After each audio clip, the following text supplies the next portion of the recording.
right, we are once again live here at the Travel Cafe in the Champions Pavilion. I'm Bryan, Poynter, host of your Indy Sports Show Live. So much fun out here. The Travel Cafe has been really since the doors opened at 10 o'clock. All the tables have been full. People enjoying some great catfish. And we have this beautiful Airstream over here that's a bar, which is fantastic. I don't know why at 2 o'clock in the afternoon anybody would be in the Travel Cafe except to see Chad Hoover, but I think he's being trumped because they're giving away free Stella Artois mugs that are engraved. So it's nothing to do with kayak bass fishing, I'm afraid. Well, and it's what's giving them away, too. You know what I mean? Good point. So we're having so much fun out here. We're going to be out here the rest of the afternoon, of course, next weekend. Hey, come out here tomorrow in the Travel Cafe. You can watch the Daytona 500, all sorts of TVs we've got set up here. People enjoying some refreshments as we're bringing you what the Indianapolis Boat Sport and Travel Show is all about. And that is the people, the vendors, the seminar speakers. There is so many topics, as we've said all day long. If we're just a big group of people that all have something in common, that's being in the great outdoors. You can come out here and book your trips. You can talk to the experts, whatever kind of fishing you like, whatever kind of hunting you like, it's all here for you. As a matter of fact, the first weekend only going on just in the building down the way here is the the Motorcycle and Power Show or Power Sports Expo. The Deer Turkey Waterfowl Expo moves in next weekend. And you can also go into Tackle Town and you can see some great seminar topics like my good friend here, Chad Hoover. Now, Chad, you know, we've had all sorts of diversity here today. We've had Mr. Crappie out here. We've had the bass guy and James Weaver. You're one of the best bass fishermen I know, but you do it out of a kayak bass fishing. I got to know you last year. There's an awful lot of people that know you. 63,000 Instagram followers alone. This thing's nuts. It's crazy, man. And this was a dream. It was definitely, well, it's reality now. Yeah. You know what I mean? But it definitely was a dream for a long time to be able to, you know, figure out a way to make a living doing what I love. You know, I spent 20 years in the Navy trying to figure out what I wanted to do when I grew up. And then about the last 5, I got it a little bit dialed in. And then it took me about 4 years of scratching, biting, digging, and struggling to get over the hump of just barely making it to being a little bit more successful. And, you know, I tell people all the time, man, people ask me, like, you know, what do you think the key is? And the key is just don't die. Just don't give up. Don't quit. Success isn't measured by what you start. That's a good goal to have. Yeah, it's not measured by what you start. It's measured by what you finish. And if you never quit, you never didn't finish. So you always are still in the game. So, but you're only going to ever be able to have everything you want if you're willing to risk everything you already have. If you do the same thing you've always done, you're going to always have what you already have. And so I retired from the Navy making really good money and went to making nothing to try to do what it is I wanted to do. And it took, 5 years to get back to breathable, I slept in trucks and parking lots and hammocks and stuff when I couldn't afford to stay in a hotel, and now I'm staying in a pretty cool hotel in downtown Indiana for this thing, so it works out. So, but you got to be willing to sacrifice if you want something, Well, you're probably familiar with the movie Old School. Yeah, absolutely. So you're kind of the godfather of kayak bass fishing, right? I guess that's what they say. I mean, and that's a pretty cool title to have, to be the godfather. I think it's because I look like Buddha, so maybe it's like that more of a reference. People always say we are men of a certain proportion. A certain proportion. Now, there's a lot of good-looking people here, and there's a lot of not so good-looking people here at this show, and I don't know which category we fall into. Well, I know which category I fall into. Yeah, it's not the former. So we're having a lot of fun here at the show, talking to great people. But you're over in Tackle Town. Tackle Town, yeah. You're out with the Moving Waters Outfitters folks over there. You've been a great ambassador for this thing that you started, the godfather of kayak bass fishing. What is it about a kayak that makes this experience so different? To a certain extent, when you think about what kayak fishing is, it really is one of the most primitive ways to fish. I didn't start it. The Inuits or the Eskimos, whichever one's the most politically correct way to say it now, they're the ones that started it. They were harpooning whales out of a kayak. So the kayak wasn't invented for biker shorts, Subaru drivers to go paddling around. It was actually invented as a way to fish. It just took a long time for it to come back to that. And so for me, it was one of those things where at first it was a necessity. Like I needed it to get to fish a certain way, fishing in the shallow water flats of Corpus Christi. Then it became not just a necessity, it became an obsession, right? I made one trip down to Falcon Lake on the Texas-Mexico border and paddled up into some trees that a bass boat that was fishing with me, not a bass boat figuratively speaking, but there was a bass boat right there, couldn't follow me. And I went back in the back of a flat, and the bass happened to be back there. They were post-spawn, but they were just off the flat in the first trees and smoked them. I mean, I think I caught 40 pounds of 5 fish and then a couple of big ones. And then after that, the light bulb went off and I said, man, there's something to this, you know. Well, you've told me a good story. We've talked many times, not only for Indiana Outdoors, but of course sitting here with me last year at the 65th Annual Ford Boat Sport and Travel Show, where I got to know you really well. Kayak bass fishing is about getting to where the fish are. Mm-hmm. And it's just being in nature is one thing, being a fisherman is great, but you can really go to some pretty cool places in a kayak that you can't get to any other way. Yeah, absolutely. We actually just had this conversation over at Tackletown after one of my seminars when one of the guys asked me, like, what's my favorite way to fish? And I told him my favorite way to fish is find places other people can't get. And I see guys on social media sometimes going, yeah, you ought to come fish where I fish and see if you can catch some fish. And I'm like, why would I go where the fish aren't to try to catch them? My goal is to go find the places the fish are. You know what I'm saying? I'm not going to go try to play in traffic and not get hit by a car. My goal is to get where there ain't any cars. And so for a long time, that was my deal. If I want to fish a reservoir that's got a lot of boat traffic on it and a lot of personal watercraft traffic and a lot of stuff like that, I'm just going to fish it at night in the kayak. And again, in a place at certain times and in certain spots of the lake that bass boats maybe could get during the day, but won't because they're scared to run in shallow water. At night, most boats run in channels.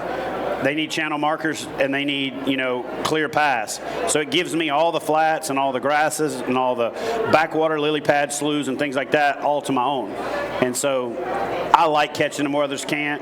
I'm not going to lie. It's pretty cool to catch them where a bass boat or somebody's, 50 yards away and they can't get to where you're at. You ever just wave at them? Oh, yeah. Say, hold the fish up. Look at me. I tell this story sometimes, and it sounds like I'm bragging, but I'm not. So I'll say that up front. But I had a guy one time in Sandy Cooper, South Carolina. We were in a place called the Hatchery, and I went on towards the back, and I was throwing a topwater frog, mostly because it was the only lure I had in my box that would come through the grass, and it was what I thought the fish were going to eat. But the water temperature is still pretty cold.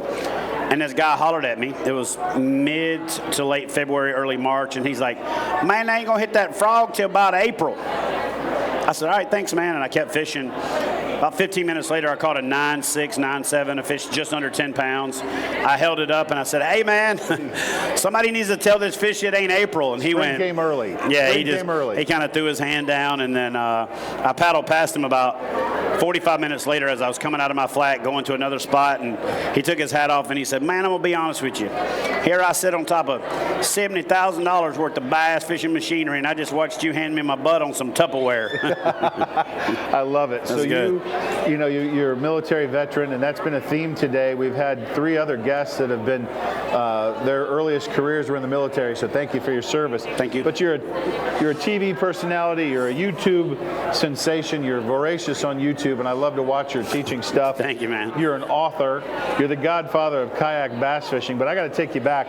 What was it like when you showed up at that Alabama boat ramp one day, and they have all these boats and getting in the water, and here you are in your kayak? What kind of looks did they give to you? A lot. And I actually, the first time I really started fishing bigger bodies of water, and the guys were in line at the boat ramp waiting their turn, and I just pulled up and drug my kayak down to the water and took off. I got the stink eye. But then I started getting guys warn me. Like, I literally had a guy pull up to me one time, get out of his truck because they were all sitting in line, and walk over and he goes, hey, I'm going to tell you, boy, you get that thing in the channel, I ain't stopping. Like, he was basically telling me, like, up ahead of time, I got the right of way on this lake. And, there's some places that are still like that, but now, for the most part, we're all anglers. We're all outdoorsmen. There's a basic level of mutual respect that we all have for each other. And we get mischaracterized by the vocal minority more so than we do the majority of who we are and what we're all about. And that stuff gets the most views on YouTube when people act a fool, but that's not who we are. That's not how we act. And so when you assign a certain value to people based on what a few dummies do, then you're really doing things wrong. That's how stereotypes are formed. There's a basic element of truth in every stereotype. That's what makes them stereotypes.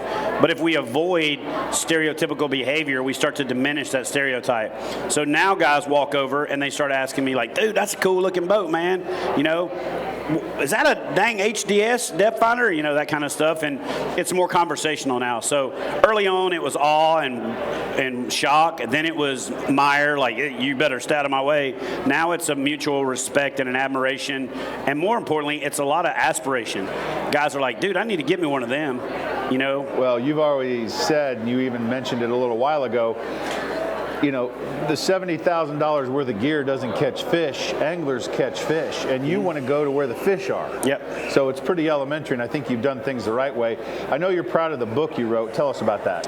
Yeah, so I wrote a book because a couple of guys, there's a guy that wrote the foreword for the book that was the one that started on me about 2.5, 3 years before that, a guy named Ken Daubert, who wrote a book several years before that called Kayak Fishing the Revolution. I think he wrote it in 2003 or 4, and he actually saw it probably way before anybody else. And Ken Daubert is famous for developing the banjo minnow and then a realistic frog with a kicking leg on it that he developed after that. The banjo minnow he developed is not the one that's the infomercial banjo minnow now. It was the one that had a stiffer hook and a really cool system, and it mimicked a dying fish, and it's lethal. So he was like, you need to write a book about kayak bass fishing. I was like, I'm not writing a book, man. I was on active duty at the time. I was, father of 2, single father at that time, and just was like, I'm not writing a book. And then I met the people that run the production company that I work with now, and they were a publishing house, and they asked me to write a chapter for another book that they were doing the second edition of. So I sent them the chapter, and they were like, dude, you can write. I was like, I thought that's why you asked me to write it. And they're like, no, we just needed somebody that bass fished to be in this book. And then they just kept on me about it. And it's kind of one of those things where after I started writing the book, it flowed. I had written a lot of articles. I've been published in Bassmaster and, quite a few other, periodicals. And I had written. It wasn't like I wasn't experienced writing. But to set it down and put it all out there, it was easy and it started flowing until the realization happened. The realization happened was, I'm putting this stuff out there. I'm going to be the first person that wrote a book about kayak bass fishing, which then makes you the person that wrote the book on kayak bass fishing. And then all of a sudden, all the pressure set in. Like, oh, crap, I'm putting this out there for people to read and dissect and to challenge and to question and to tear holes in, and it got real, right? I think I wrote the first run through in like 6 days, and it took 9 more months to finish it. So I'm an artist. I do a lot of drawings, and I'm like one of those guys that never finishes a drawing because I'm always wanting to. So that was what was challenging about writing a book, was finding what you want to say and how much you want to cover, but keeping it under 199 pages. And then basically being willing to put it out there for public scrutiny. Yep. That was the part that was scary or intimidating. It gave me anxiety for a while until I backed away from it for about 3 weeks one time and said, I think I'm going to read the book and see if I would read this book if I wasn't the one writing it.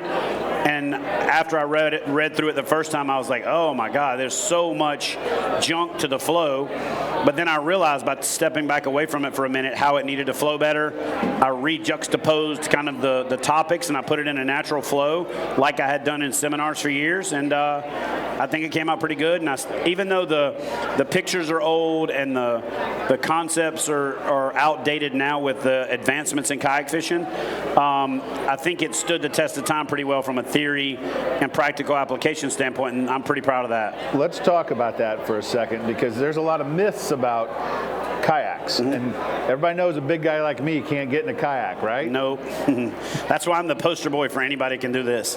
When I decided to do You've done a lot better than I have, by the way. When I decided to do the TV show, I wanted to be the show where you didn't watch the show and go, man, that'd be cool to do that. Like if I watch a guy go sail fishing in Panama, I go, man, that'd be kind of cool to do that. But realistically, I don't think I can go do it.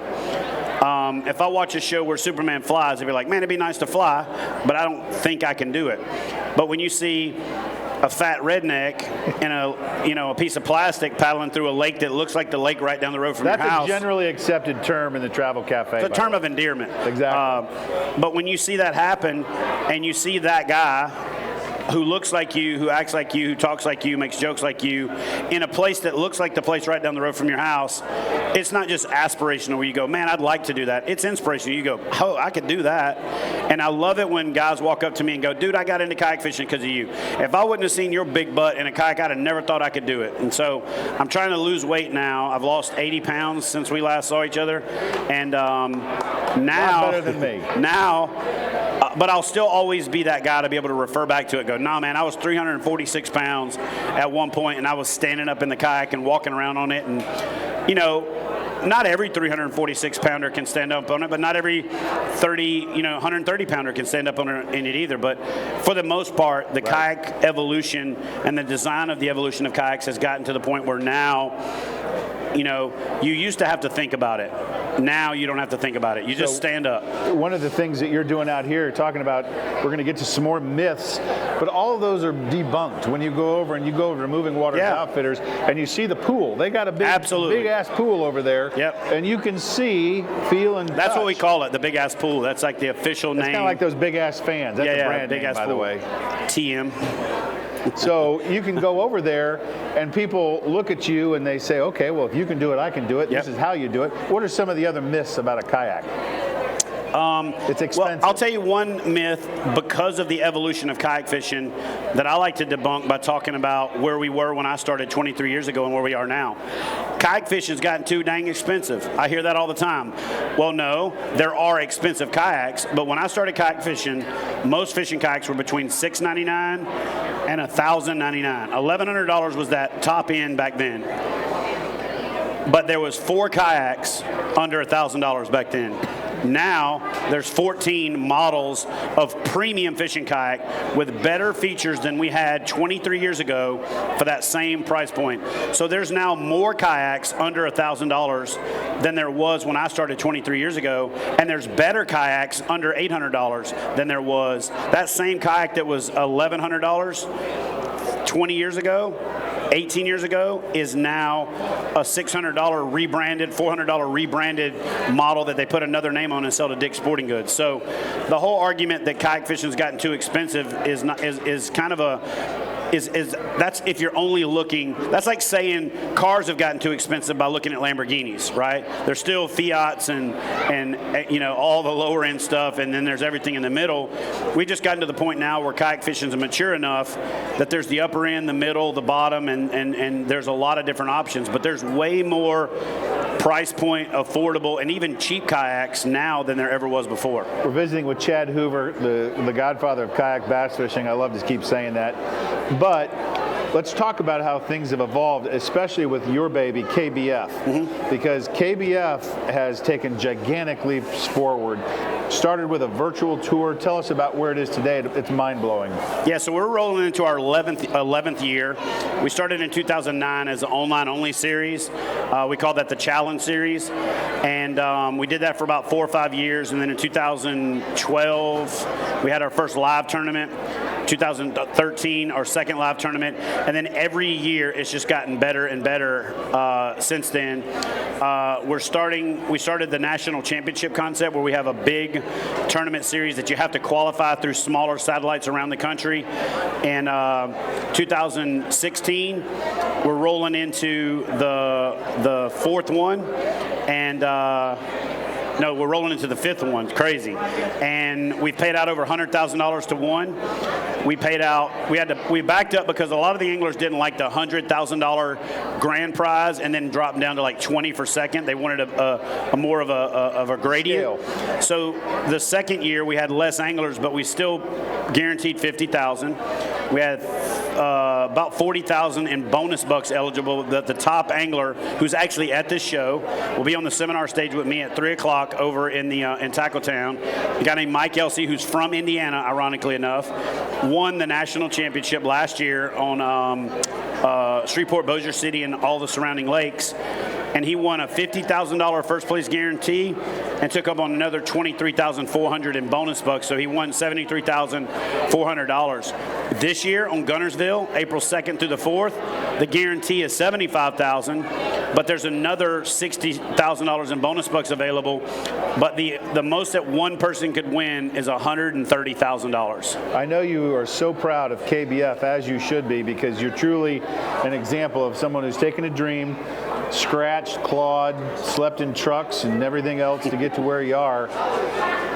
So KBF, the brand, I know you're very sensitive to the fact it's not just a brand, but it's a community of people. Describe what you mean. It's a community. It's a brotherhood. It's a family. Kayak bass fishing is the community, is the sport, is the verb, is the noun, is all of that. KBF is our brand, but our brand is the community. Like, we don't have a community, we don't have a brand without the anglers that make up the community. And so, you know, we have the largest Facebook group in the space with 38,000 members. We have a huge, you know, premium member base with almost 4,000 competitive members, and it's growing pretty exponentially. The tournament series has gotten better and better every year. The average participation's gone up. The average payouts have gone up.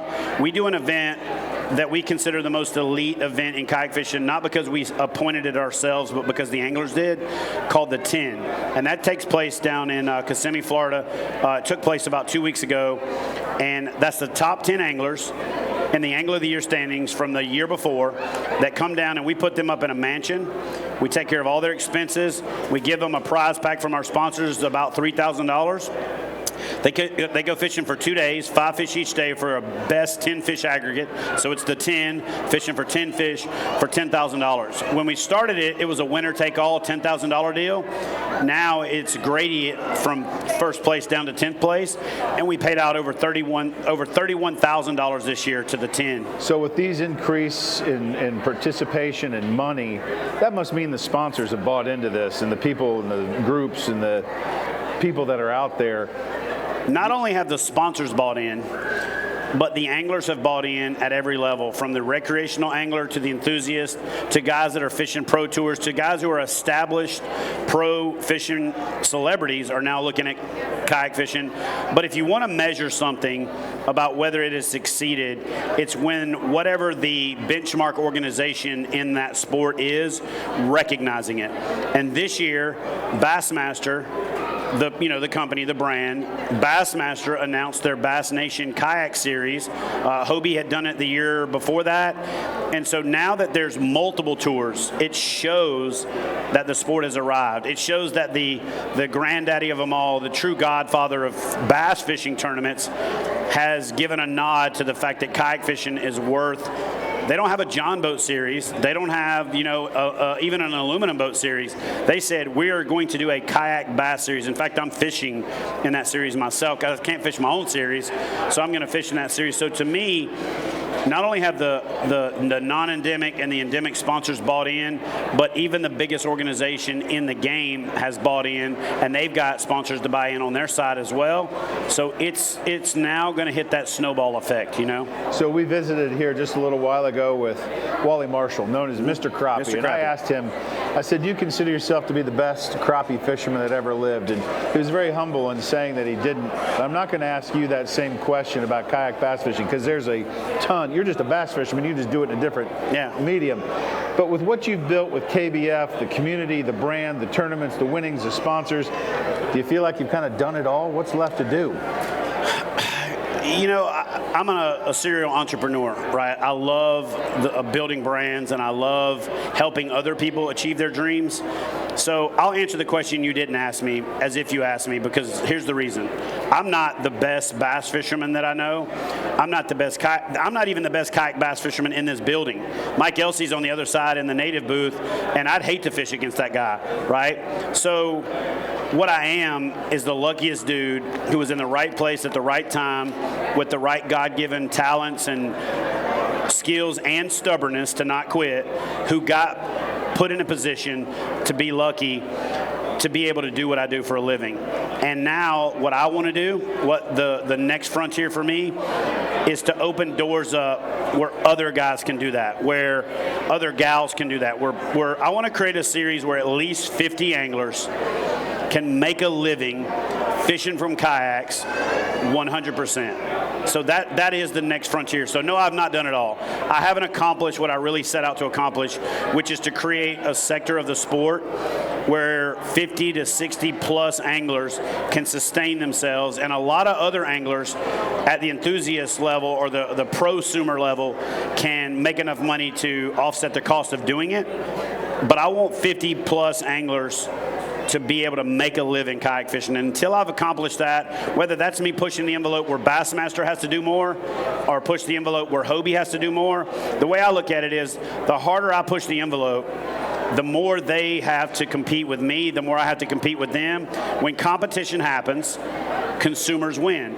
It creates innovation, competition reduces prices, and we all win. I always consider myself a fisherman and an enthusiast, a person that loves doing it first. And I always try to look at everything that I do on the business side from if I was the first customer to walk through the door of my own business, would what I offer be a value proposition to me? A common theme with anybody who's sat on this couch in a professional capacity, who's made their vocation, their vacation, fishing, hunting, it doesn't matter. They've all struggled, right? They've all started. Nobody came out, shot out of the womb and was given the golden spoon. You're going to be this bass fisherman. You're going to be given everything. So whether it's personal advice or it's fishing advice, what's the best advice that you've received, fishing or personal otherwise? So I talked to a guy who is a radio personality in Nashville, just in passing at a charity event because I'm friends with a couple country singers, and I just happened to be standing next to him. Now he's on American Idol. He's a guy named Bobby Bones, and he was writing a book, or he had just finished writing the book. And he asked me what I did, and I told him, he asked me where I was from. I told him I was from Louisiana. He said, "Oh, I'm from Arkansas." We started talking, and I said, "Man, what would you say is the key to your success becoming, a multi-million-dollar video or a radio DJ and all this other kind of stuff?" He said, "To be honest with you, man," and this is the title of my book, "Fail Till You Don't." And so whether it's fishing against yourself, whether it's fishing a tournament, whether it's starting a business, whether it's being in business, just fail till you don't. The number one rule of business is don't die. There are multi-millionaire business people whose business struggled for 20 years and then they got acquired in their 21st year and made enough money that they never have to work again a day in their life. So what I tell everybody is, let the struggle, let the pain, let the, in the Marine Corps, I used to train with the Marines a lot when I was in the Navy because I did combat SAR. They got this saying called, pain is weakness leaving your body. Well, failure is an indication of something you need to overcome to become stronger. If you stop failing, or if you think you stop failing, you've literally become desensitized to learning. You're not done failing. You just aren't. You're nose blind to it. You don't smell it anymore, and you've gotten into a glass house where you don't feel it, but you've got to fail. If you're not failing, you're not trying hard enough. You got too comfortable. You're not pushing the envelope. If you're catching a fish every time you go fishing, you're probably safetying up and only fishing for schoolies or dinks. If you're not taking chances in life, if you're not taking chances in business, if you're not taking chances in your relationships and your faith and everything that you do, then you're not trying hard enough to be successful. Unless your definition of successful is content, in which case you're good. I wish sometimes that I could be content. I just can't. Well, I'm not that guy. That's probably a great way to segue and conclude, because I know you got to get back up and teach some folks. Yeah. everybody has had the same common theme, and I want to make sure I give you one last opportunity because we could be here all day. We could. This goes way past bass fishing. It goes way past spoons and jigs and everything else because you've given a great life lesson. You've made your vocation your vacation. You've absolutely succeeded at creating KBF, not only the brand but the community. What's one thing that I haven't asked that you wish I had that you want people out here who are getting their Stella Artois glasses engraved would like to hear? So you didn't ask me the question that I wish you had asked, so you queued it up perfectly by telling me what is the question that you didn't ask that I wish you had asked, and that's how do we ensure that the legacy of this sport continues? And I tell you, whether your kids fish or not, take somebody else's kid fishing. Whether your kids are, I have guys that go, yeah, I just pretty much quit fishing. My kids got old and moved on and didn't want to fish by myself. I'm like, take another kid fishing. Take a grandkid fishing. Take somebody else's kid fishing. Take a kid. I'm not saying go take a kid fishing who don't want to go fishing. Like, don't pull up, throw a kid in the back of a van and be like, you're going fishing by God. Kind of like our production truck. But make it fun, make it interesting, make it exciting. What we were competing with when I was a young parent was we were competing with video games, and we were competing with the things that took kids' attention. We thought that was bad. Back in that early 20 years ago, we thought competing with kids sitting there playing video games was bad. You know what's worse than that? Right now, we're competing with nothing, meaning a lot of kids are becoming content doing nothing. They live vicariously through somebody else on a phone. They swipe, swipe, swipe, swipe left, swipe, swipe, swipe, swipe, swipe, and they live vicariously through somebody else. What used to be what outdoorsmen considered the number one competition that we had to get kids in the outdoors is video games, and that was vilified to a certain extent. Get them kids out from front of that video game, get out in front of the TV, and the generation before me was TV. Then it was video games. Now, they're so connected all the time via social media. They're content doing nothing because it feels like you're doing something. So my goal is, instead of, I see parents all the time going, you got to get them kids' face out of Facebook, and I'm like, well, yes and no. Because if you're going, hey, and you're trying to get a kid who's looking at Facebook to look at you, you're probably not going to have a lot of luck. What I prefer to do is to get where they're looking. That's why I'm on social media. That's why I'm doing videos. So instead of standing over to the side, snapping my fingers, trying to get somebody who's looking at this to look at me, I try to get where they're looking. Slide on in. Be exciting. The kids call it slide up in their DMs. I don't want to slide up in their DMs. I want to slide in their feed. I want to be exciting. I want to create sizzle reels. I want to make kayak fishing look like the outdoor version of the X Games. I want it to look like something you would love to do.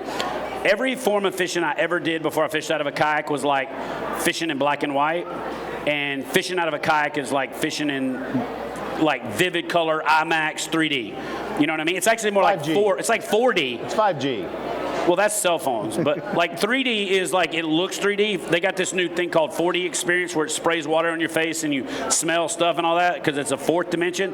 That's what kayak fishing's like. You see them, you watch them eat it, they splash water in your face. They're right at your hand length when you're landing them.